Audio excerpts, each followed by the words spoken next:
Assalamualaikum warahmatullahi wabarakatuh. Perkenalkan, nama saya Muhammad Zainal Mutakin dari Institut Agama Islam Negeri Kudus, Fakultas Tarbiyah, Program Studi Tadris Ilmu Pengetahuan Sosial. Dalam video kali ini, saya akan menjelaskan tentang klasifikasi peta. Nah, coba perhatikan peta seperti gambar berikut. Termasuk jenis peta apakah peta tersebut? Penasaran kan? Untuk mengetahuinya, simak dan tonton video ini sampai selesai ya.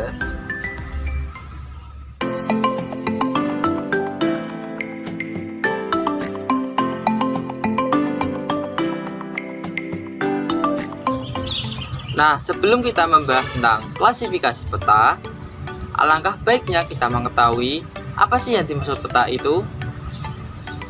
Peta adalah gambaran konvensional dari permukaan bumi yang diperkecil dengan skala tertentu. Selanjutnya, kita akan belajar tentang klasifikasi peta. Sebenarnya, klasifikasi peta ada banyak, tapi secara umum ada 4. Yang pertama, berdasarkan bentuknya. Yang kedua, berdasarkan isinya. Yang ketiga, berdasarkan skalanya. Yang keempat, berdasarkan tujuan dan temanya. Nah, mari kita bahas satu persatu.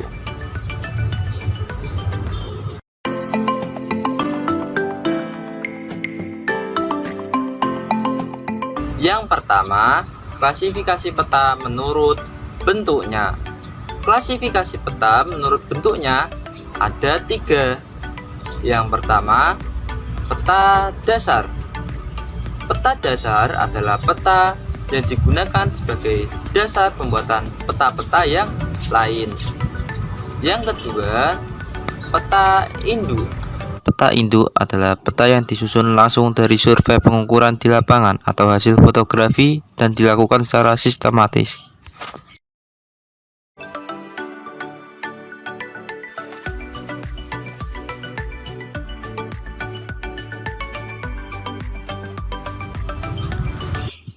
Peta turunan adalah peta dasar yang dipakai sebagai dasar untuk membuat peta lain mengikat data tematik tertentu sesuai dengan posisi planimetriknya. Klasifikasi peta yang kedua adalah menurut isinya. Menurut isinya, peta dibedakan menjadi 2, yaitu peta umum dan peta khusus.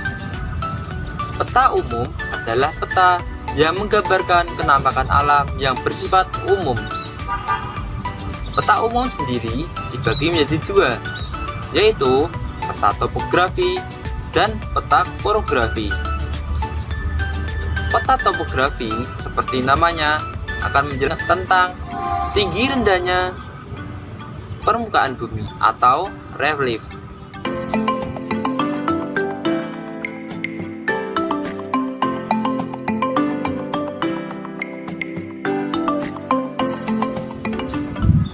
Yang kedua, peta korografi. Peta korografi adalah peta dengan skala sedang sampai kecil.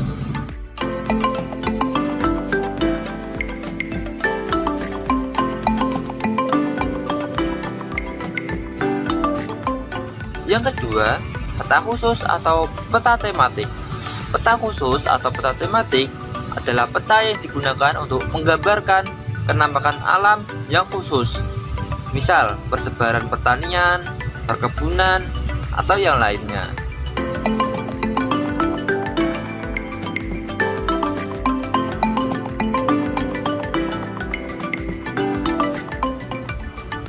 Klasifikasi peta yang ketiga adalah menurut skalanya. Menurut skalanya, peta dibedakan menjadi 5. Yang pertama, peta dengan skala sangat besar atau biasa disebut peta kadaster, yaitu peta dengan skala 1:100 sampai 1:5000. Contohnya, peta sertifikat tanah.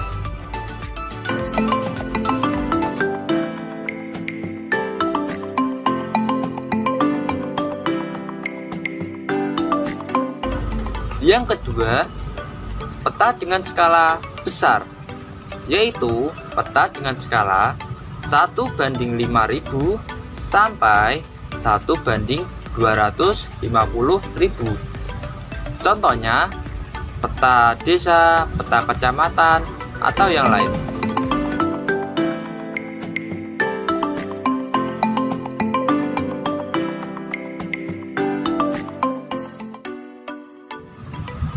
Yang ketiga, peta dengan skala sedang atau skala menengah, yaitu peta dengan skala 1:250.000 sampai dengan 1:500.000. Contohnya peta provinsi.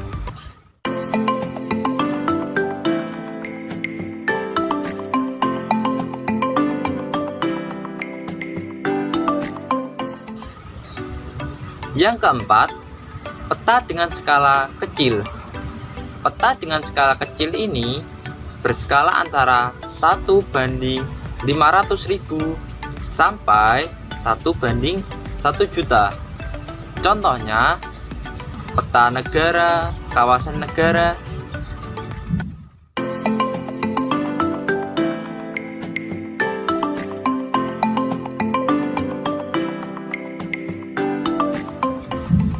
Yang kelima, peta dengan skala sangat kecil atau biasa disebut peta skala geografis.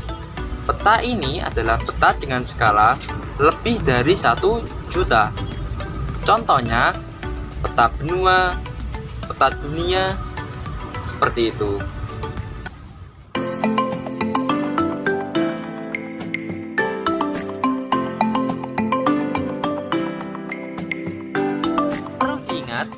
Semakin kecil skala suatu peta, maka wilayah dalam peta itu akan semakin luas, tapi kedetailan dan ketepatannya semakin menurun.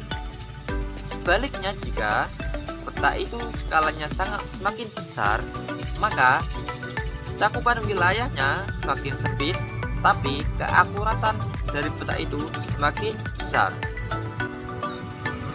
Nah, yang keempat adalah peta menurut tujuan atau temanya. Peta menurut tujuan atau temanya ini sebenarnya ada banyak sekali. Antara lain peta pertumbuhan ekonomi, peta geologi, atau peta yang lainnya.